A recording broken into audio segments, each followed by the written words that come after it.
governments around the world are under pressure to cut carbon emissions, as we saw last week. And as our reliance on dirty fossil fuels sends the numbers in the wrong direction, it's down to innovators to find solutions. Well, cement is a key ingredient in concrete, and it's all around us. It also has a massive carbon footprint. If you imagine cement production as a country, it would be the third largest emitter in the world, behind China and the United States. Now, the Canadian company CarbonCure found a way to permanently store carbon dioxide by injecting it into concrete during production. The firm was also a winner in Elon Musk's $20 million X Prize, and investors include Amazon's Climate Fund and Breakthrough Energy Ventures, which is backed by Bill Gates, Jeff Bezos, Mark Benioff and Jack Ma. Rob Niven is CEO and founder of CarbonCure and joins us now. Rob, great to have you with us. I did a little bit of the explanation there of how you're doing this, but just let me take a step back and ask you, what's the vision for CarbonCure and how are you tackling carbon emissions? Thank you very much, Julia. It's wonderful to be here today.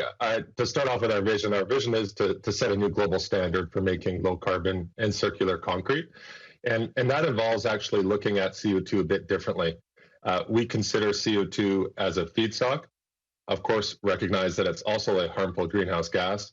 But as a feedstock in concrete production, you can actually put the CO2 to work and actually create additional value from incorporating it into the concrete production process. It's a chemical reaction that occurs where that CO2 is turned permanently into a mineral within concrete, which gives it a number of performance and economic benefits as well. So you're effectively turning it on its head, rather than being an industry that says, look, we just have to reduce our carbon footprint. What you're saying is what we're going to do is go and out there, buy the CO2 and do something chemically with it to permanently lock it in concrete. And actually there are benefits that it makes the concrete or the cement stronger too, I believe. Yeah, that's exactly right. And just to be clear, we're not saying don't do all the other things. We still need to do everything on the table. But this is another solution we can incorporate. We would look at CO2 as being the fifth ingredient in concrete now, where it does provide all these sort of strength and production cost efficiencies as well. So really, there's no trade-offs that are necessary. And that's allowed concrete producers to really adopt this technology so rapidly around the world. We're already operating in a little over 300 plants on 4 continents. Wow, so you're already up and running in 300 plants, you said. How quickly can you transition from the traditional form of creating cement to adopting your technology? It's more, think of it more of a retrofit or enhancement in the concrete production process. So we certainly don't want to replace the concrete industry. It's a vital component for all the new infrastructure development that we're embarking on. We're also building a equivalent of New York City every 30 days. So there's a lot of construction that needs to happen. Most of that will be made with concrete. We just need to decouple it from the very high carbon emissions that come along with that. So it's really an enhancement of an existing process and working with those existing employers and existing production processes so that it just becomes part of the new green economy. You said there were no trade-offs. I guess the only trade-off one could bring in is the cost. How much more does it cost to buy the CO2, to inject the CO2 into the cement, versus just creating cement in the traditional way? This is actually the best part, Julia, is that 99% of the producers today don't incorporate any significant price premium whatsoever. And the reason why we're able to do that is by first focusing on the material science and using CO2 to actually improve the strength of the concrete, which allows producers to be able to use a little bit less cement, and which doubles up on the CO2 reductions, but it also provides them a bit of relief on the economics so that they can provide this technology to the market at exactly the same price with equivalent or improved quality issues or around material performance. So so really, when I said no trade-offs, I really meant it. It's all right, it's just my job to challenge.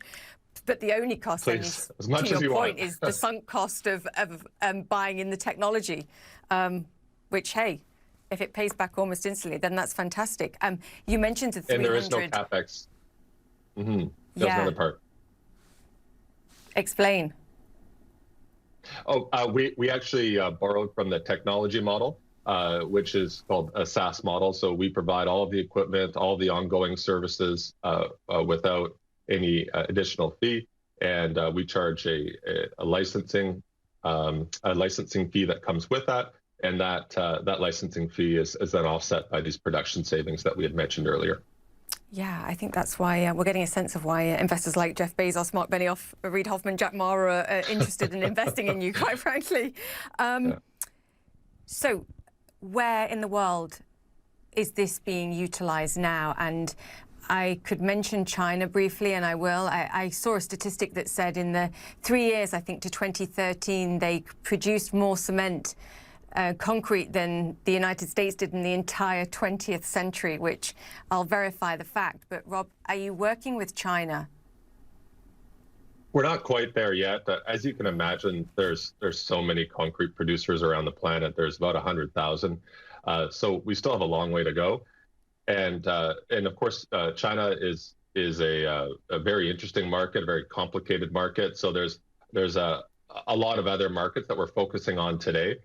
Most of our growth has occurred in the United States, but we're rapidly expanding into new markets. And in case of Asia, places like Malaysia and Singapore, Japan, these are all markets that we're already operating in. And within the United States, just about every metropolitan area, major metropolitan area, and many suburbs and smaller towns as well are actually already using CarbonCure. So you're probably, or construction is probably occurring with CarbonCure without them even knowing about it. Haha. Fascinating. And you're not ruling out China. It's just a work in progress. Absolutely. Our mission as a company is to reduce 500 megatons per year by the year 2030. There's no way that we're going to be able to do that without China. It's just a matter of walking before you run and developing the right partnerships. And once we're ready, it'll certainly be a very interesting and very look forward to opportunity. Yeah, and the whole world will benefit. Rob, great to have you on. Thank you so much for sharing what your company's doing, and thank you for all the work. Rob Niven, the CEO and founder of CarbonCure.